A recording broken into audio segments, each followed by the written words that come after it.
Hello friend, welcome to my channel. आज मैं लेकर आई chemistry class 11 chapter 2 structure of atom के एकदम शॉर्ट नोट्स, जिससे आप बस क्विक रिवीजन आपको करना है और इसकी छोटी छोटी डेफिनेशन से आप पेपर पूरा सॉल्व कर देंगे। तो चलिए स्टार्ट करते हैं। हमारा जैसे आपको पता है, अगर डिलीटेड पोर्शन पता तो कि ये आ नहीं रहा है, ठीक है। अगर आपको एज ए नॉलेज पढ़ना है तो मैं डिस्क्रिप्शन बॉक्स में मैं नोट्स डाल दिए हैं, तो आप वहाँ से पढ़ सकते हैं। Electromagnetic radiation, energy emitted from any source in which electric and magnetic field oscillate perpendicular to each other and travelling with the velocity of light is now is electromagnetic radiation. ये तो कॉमन डेफिनेशन हो गई, हर किसी को याद ही होगी।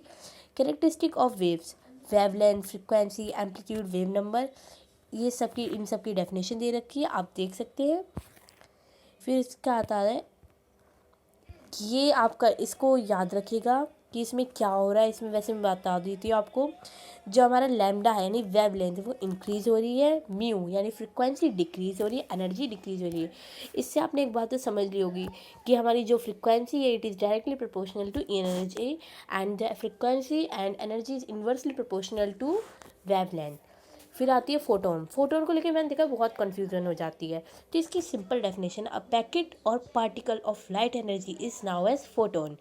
Planks quantum theory, इसके बारे में मैंने एनसीईआरटी में देखा, काफ़ी मतलब डीपली दे रखा है। अगर आपको वो करनी है रेफ़र तो आप वो करिए, अगर आपको शॉर्ट में समझना है, याद करना है, तो आप इसे रेफ़र करिए। द एनर्जी एमिटेड और absorb by a source is discontinuous in form of small packet of energy called quantum, और quantum of light is called photon. उसके बाद energy is directly proportional to frequency. H हमारा है हमारा Planck constant, जिसकी value ये दे रखी है आपको। फिर एन है हमारा, and photons are emitted energy is equals to NHV। फिर इसका आता है photoelectric effect, the phenomena of ejection of electron from metal surface when a light of suitable frequency falls on a surface. इसका एक मैं छोटा सा experiment अभी आपको दिखा दी थी। जैसे ये हमारा मेटल सरफेस है, इस पर एक लाइट पड़ी किसी फ्रिक्वेंसी की, तो इसके अंदर जो इलेक्ट्रॉन है वो इजेक्ट आउट हो गया। सो यही हमारा जो एक्सपेरिमेंट करा गया था, इसे फोटो इलेक्ट्रिक इफेक्ट कहते हैं। इसमें दो हमारे दिखा रखा है, H mu naught. H mu is denote the energy of incident, जो एनर्जी पड़ रही है इंसिडेंट की मेटल सरफेस पे वो है, ये वर्क फंक्शन है।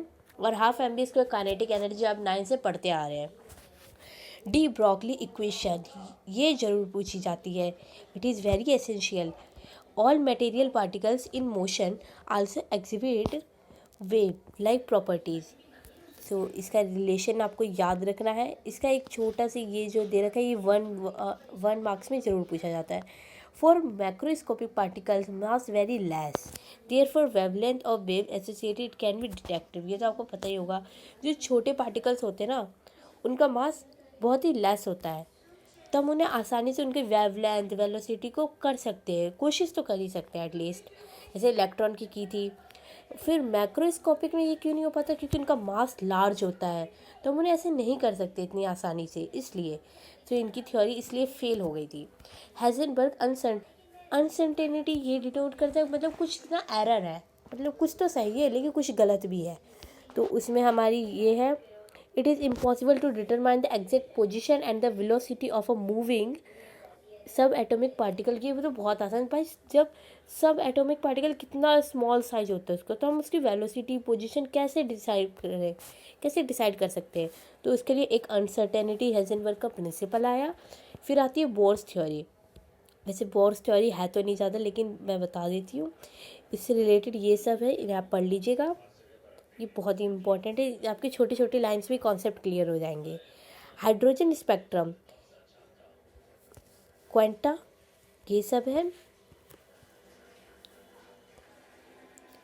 ऐसे इतना अभी तक इम्पॉर्टेंट है नहीं, फिर मैं बताती चल रही हूँ आपको।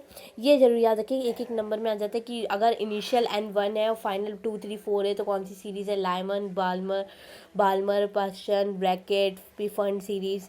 Quantum number, principal quantum number के 4 हो जाते हैं, principal quantum number, azimuthal quantum number, magnetic और स्पाइन क्वांटम नंबर। सो इसे आप देख लीजिए।